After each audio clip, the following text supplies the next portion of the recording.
Merci beaucoup, Monsieur le Président de la session.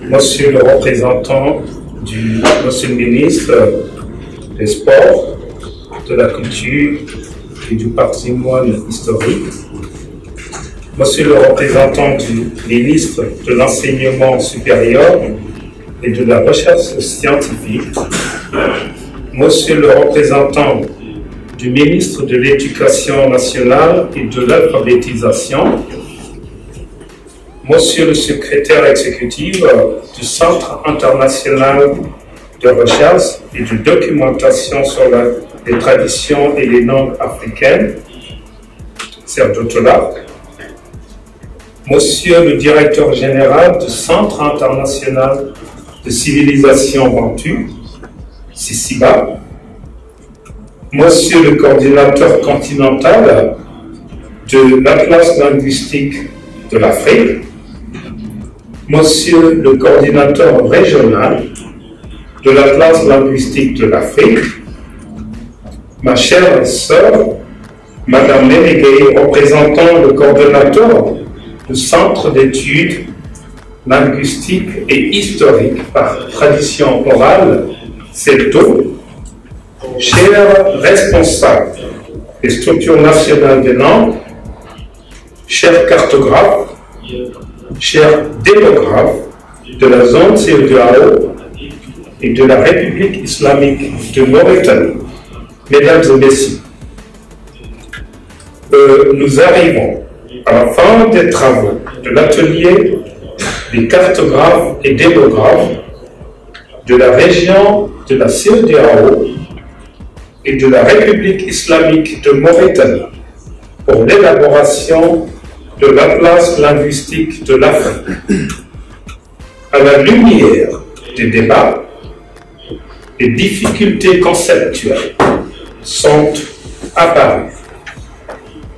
Malgré ces difficultés et ces contraintes, vous avez fait montrer de détermination, d'engagement pour parvenir aux résultats que nous apprécions tous ici à leur juste valeur. Si à Bamako et Abidjan, la participation des pays était timide, à Conakry, elle s'est nettement améliorée, car seuls le Mali et le Sénégal ne sont représentés ici.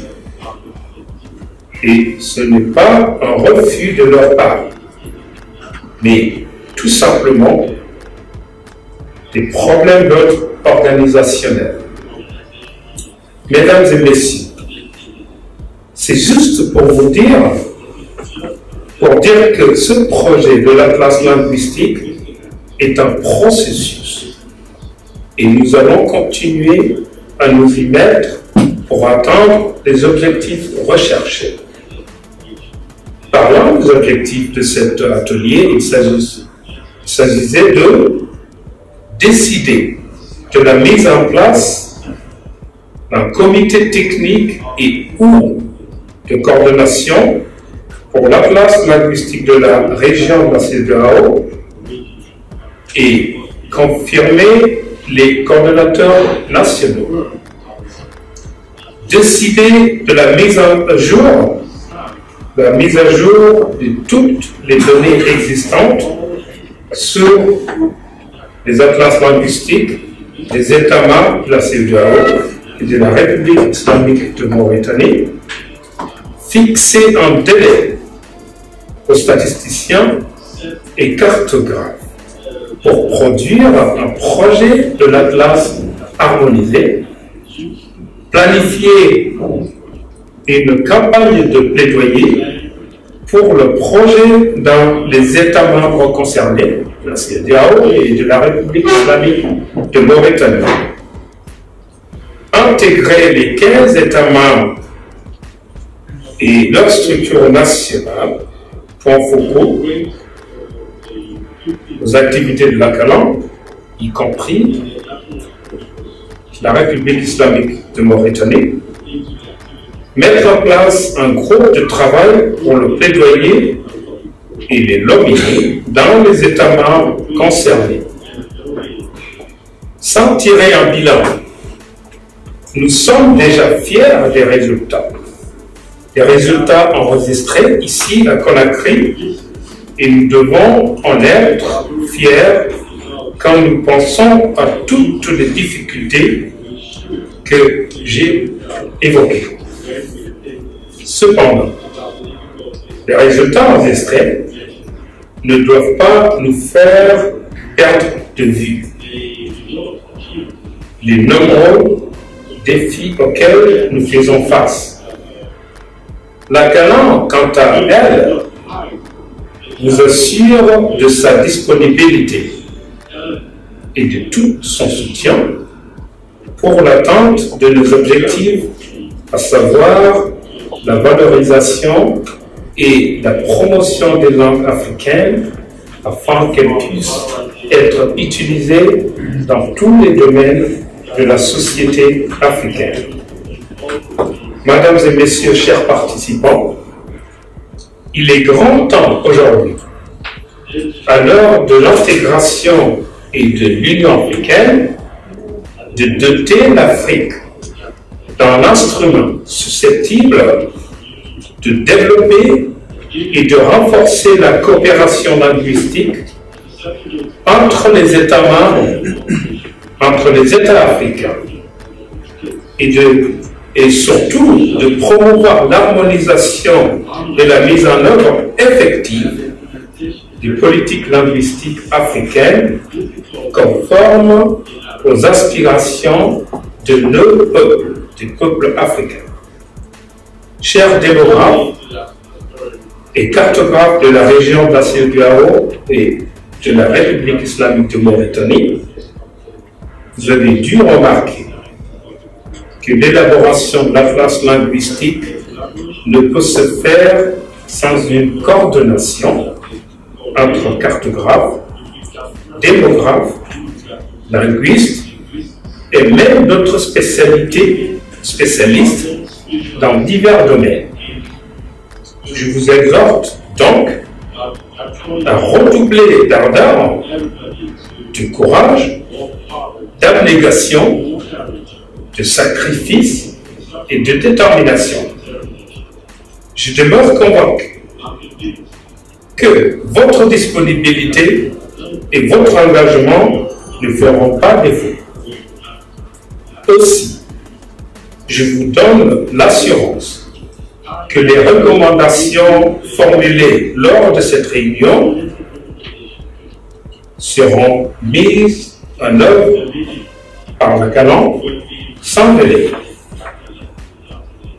Mesdames et messieurs, avant de terminer, je voudrais remercier très sincèrement les partenaires institutionnels de la Calan, notamment la CEDEAO, avec qui la Calan collabore dans le cadre de plusieurs programmes et projets, et notamment le projet de l'Atlas linguistique de l'Afrique.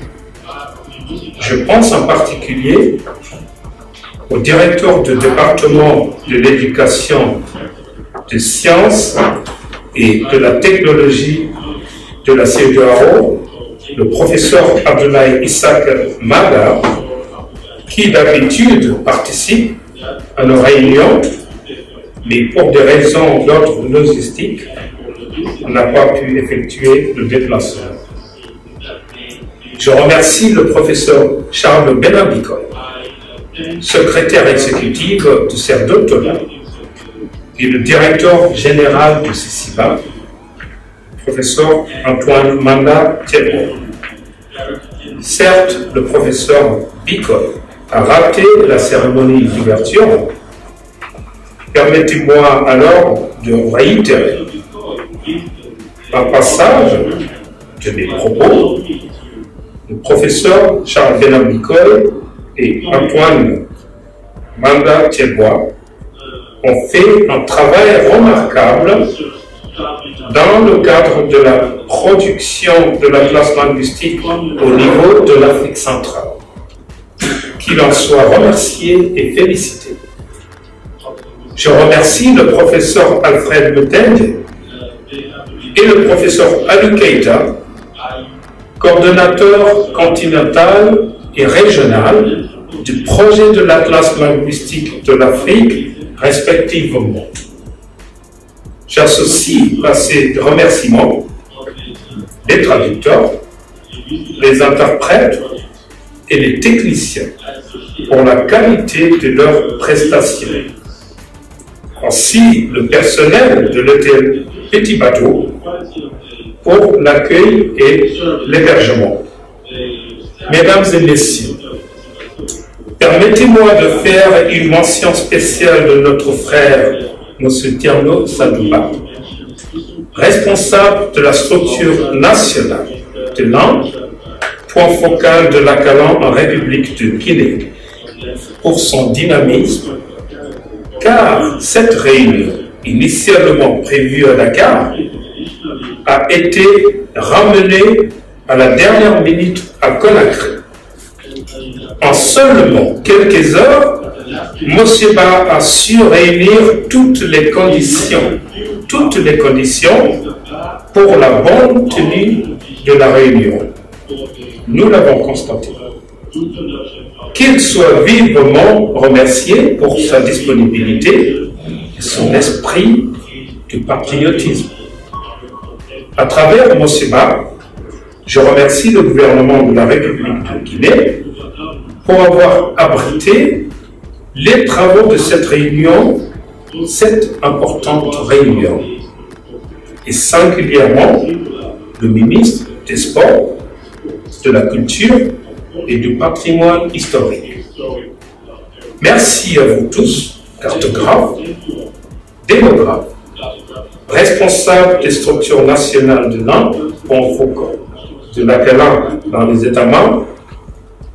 Je ne peux terminer sans mentionner le personnel du secrétariat de l'Akalan.